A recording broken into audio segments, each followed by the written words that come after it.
ব্রাহ্মণবাড়িয়ার কসবায় সাব্বির আহমেদ নামে এক যুবককে ঘর থেকে ডেকে নিয়ে হত্যার অভিযোগ উঠেছে। নিহত সাব্বির উপজেলার কায়েমপুর ইউনিয়নের পানিয়ারূপ পশ্চিমপাড়া গ্রামের হানিফ ভুইয়ার ছেলে। শনিবার সকালে ওই যুবককে হত্যার অভিযোগ নিয়ে কসবা থানায় আসেন নিহতের পরিবারের লোকজন।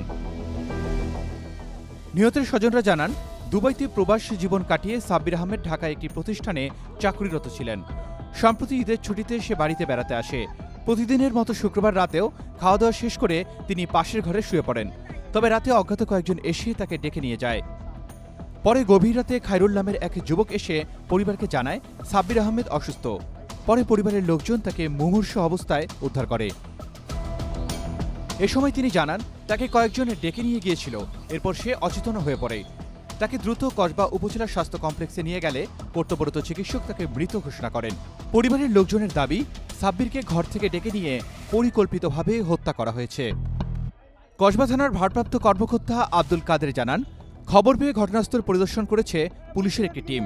এ ঘটনায় খায়রুল নামে এক যুবককে প্রাথমিকভাবে জিজ্ঞাসাবাদ করা হয়েছে। তিনি জানিয়েছেন, রাতে সাব্বির কসবা নয়নপুর সড়কের পানিয়ারূপ এলাকাতে মাদকের ট্রাক আটকানোর জন্য অবস্থান করছিল। ধারণা করা হচ্ছে ট্রাকটি তাকে চাপা দিয়ে চলে যায়। নিহতের মরদেহ ময়নাতদন্তের জন্য জেলা সদর হাসপাতাল মর্গে পাঠানো হয়েছে। ঘটনার তদন্ত চলছে। ঘাতক ট্রাকটিকে শনাক্ত করে আটকানোর চেষ্টা চলছে। Arman Ali, Daily Sun. আমরা দেখা যাচ্ছে সকাল 6টার দিকেই আবার এই লাশের কর্তৃপক্ষ লাশ নিয়ে থানায় চলে আসে। আসার পরে আমরা যেটা দেখি, জখম পর্যালোচনায় দেখা যাচ্ছে যে তার শরীরে বিভিন্ন স্থানে শিলা জখম দেখা যাচ্ছে। এতে বোঝা যায় যে এটা অ্যাক্সিডেন্টাল ইন নেচার হতে পারে। তখন আমরা স্থানীয়ভাবে এটা তদন্ত শুরু করি। তদন্তের এক পর্যায়ে এখন জানা যাচ্ছে যে রাতের 1টার দিকে যে খায়রুল নামে একটা ছেলে তার পরিবারকে এসে জানায় যে ভিকটিম সাব্বির অসুস্থ, তার অবস্থা ভালো না, আপনারা বের হন ঘর থেকে। তখন ওই যে সাব্বিরের আব্বা আম্মা এবং তার বোন ঘর থেকে বের হওয়ার পরে দেখা যায় তাদের ঘরের পাশেই ওই যে খায়রুল সাব্বির একসাথে পায়। তারা সাব্বির বলতেছে, আমার অবস্থা ভালো না, আমি বাঁচবো না এসে। তো এই 2-3টা কথার বলে সে সেন্সলেস হয়ে যায়। আর তার সাথে কথা বলা সম্ভব হয় না। লোকালে তার চিকিৎসা গ্রহণ করা হয়। তার অবস্থা সংরক্ষণে দেখে তাকে আবার হাসপাতালে নিয়ে আসা হয়। হাসপাতালে নিয়ে আসার আগে সে মারা যায়। এরপরে আমরা খায়রুলকে ডেকে আনি। খায়রুলকে আনার পর খায়রুলকে জিজ্ঞেস করে দেখা যাবে, খায়রুল জানা হ্যাঁ, সে আমাকে ফোন করেছে। ফোন করার পর সে বলেছে যে আমাদের এই দিক দিয়ে একটা মাদকের গাড়ি যেতে পারে, যে আমরা গাড়িটা আটকাবো। তখন খায়রুল বলতেছে, আমি আসার আগেই আমি দেখছি একটা গাড়ি যাচ্ছে, আর সম্ভবত সে গাড়িটাকে সিগন্যাল দিচ্ছিল, সিগন্যাল আমার ঘরে থাকে, তার গাড়ি চাপা দিয়ে চলে গেছে। দুবাই থেকে বাড়িতে আসছে, আইসা বিয়া শাদি করছে, করে সেটা আর গেছে না যাইয়া ঢাকাতে একটা চাকরি করে।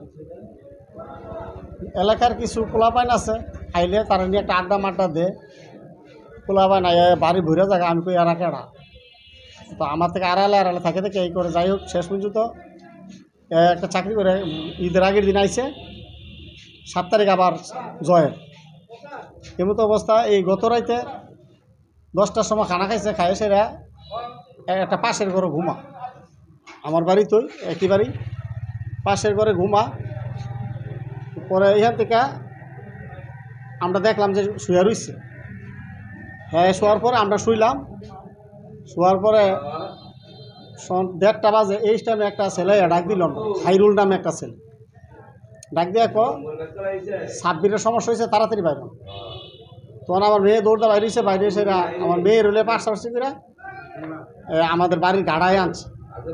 আইনা সেটাতে কইতেছে, আমার একটা ডাক দিছে, দিয়ে সেটা কইছে 2টা লোকে আমার ঘুমেতে ডাক দিয়ে তুলে দিচ্ছে নিয়ে আসাইরা। তো পরে লুকটি কাটা আর নাম কইতেছে না, এই সময় ডুম গেছে।